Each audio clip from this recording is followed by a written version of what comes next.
Það verði þjálfari ársins viðurkenning fyrir frábært tímabil vantarlega fyrir Haukana. Hvernig líður svona með velun í hendi? Bara vel, líður vel. Kosin af jafningu þínum í deildinni, eða þjálfurum, formönnum og fyrirliðum? Já. Þetta er mikil viðurkenning. Já. Hvað Haukarnir á leiðinni upp núna, eitt ár í fyrstu deildinni. Hvernig er stemmingin svona fyrir nýja tímabilið? Það er bara mjög góð. Við erum búin að vera í 2 mánuði í silly season og það er nóg eftir. Það er svolítið langt í þetta en maður er mjög spenntur.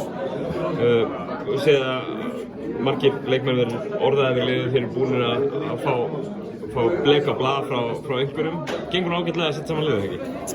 Já, þetta náttúrulega tekur bara tíma. Ég meina, fullt af liðin voru bara klára, í gær og vikunni þar á undan eða 2 vikum síðan og það þurfa allir að anda aðeins eftir að tímabilinu lýkur hjá sér og svo er náttúrulega flestir af þessum íslensku strákum á ákveðnum aldrei alltaf að pæli að koma sér út og maður þarf að sýna því skilning og virðingu og maður getur ekkert alveg farið í erlendu leikmennina fyrir maður veit hvað maður fær innanlands og svo vissi maður ekkert og svo sem hef ekki ennþá séð reglurnar staðfestar einstað með hvers virði eru íslensku leikmenn og allt þetta sko, þannig að það er rosalega margt sem spilar inn í.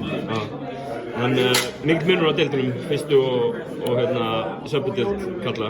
Þið bestir í fyrstu deildinu núna en það er samt ákveðið stökk upp í söpudeildina, þegar ekki? Jú, ég meina miðað við að ég er ekki með besta leikmann fyrstdeildar, né besta unga leikmann, né besta erlenda, þá þarf ég að kaupa nýtt lið. Hver markmiðin fyrir næsta tímabil? Haldið sér uppi? Nei. Top 4. Já. Það er bara þannig? Já, top 4 og svo klára playoffs. Já. Frábært. Takk.